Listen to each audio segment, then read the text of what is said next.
जय जय रघुवीर समर्थ.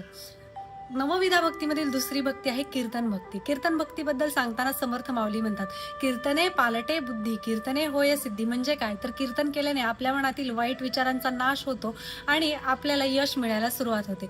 कीर्तन भक्तीला समर्थ माऊलींनी खूप महत्वाचं स्थान दिलेलं आहे. समर्थ माऊली म्हणतात की श्रवण भक्तीमुळे जे विचार आपल्या मनामध्ये रुजलेले असतात ते विचार आपल्या मनात दृढ करण्याचं काम कीर्तन भक्ती करते.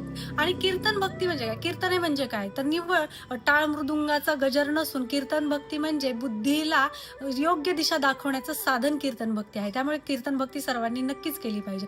जिथे जिथे आपल्या इथं कुठे कीर्तन चालू असतील किंवा भजन चालू असेल तिथे आपण नक्कीच जाऊन बसलं पाहिजे. कारण आपल्या कानावर चार चांगल्या गोष्टी पडतात आणि त्या गोष्टी पडलेल्या आपण त्याचा विचार करतो आणि नकळतपणे आपण लोकांशी जोडलो जातो. त्यामुळे अनेक विचारांची देवाणघेवाण होते. आपल्याला नकळतपणे अनेक प्रश्नांची उत्तर आपल्याला कीर्तनातून मिळतात.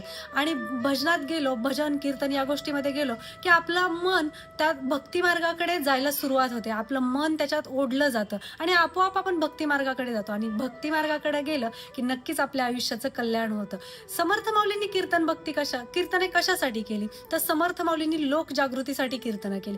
कारण समर्थ माऊलींच्या काळात परकीय आक्रमण भरपूर व्हायची. त्यामुळे माणसांचं मनोबल खचून जायचं आणि ते खचलेलं मनोबल नीट करण्यासाठी, ते लोकांचं मनोबल खचू नये किंवा जे खचलेलं मनोबल आहे ते ठीक करण्यासाठी आणि त्या लोकांच्या मध्ये आपल्या धर्माबद्दल, आपल्या कार्याबद्दल जागृती राहावी यासाठी समर्थ माऊली कीर्तने करायचे. त्यामुळे समर्थ माऊलींनी कीर्तन भक्तीला खूप महत्त्व दिलेलं आहे. आपणही आपल्यात बदल घडवून आणायचा असेल तर कीर्तन भक्ती नक्कीच केली पाहिजे. कीर्तन भक्ती आपण कशी करायची आहे, तर जिथे कुठे कुठे कीर्तने चालू आहेत, भजन चालू आहे, त्यामध्ये आपण नक्कीच सहभाग घेतला पाहिजे आणि त्यामध्ये आपण सहभाग घेतला की आपोआप आपल्याला त्याची गोडी लागते आणि एकदा भक्ती मार्गाकडे आपण ओढलं गेलो की नक्कीच आपल्या हातून चांगली कार्य व्हायला सुरुवात होते. जय जय रघुवीर समर्थ.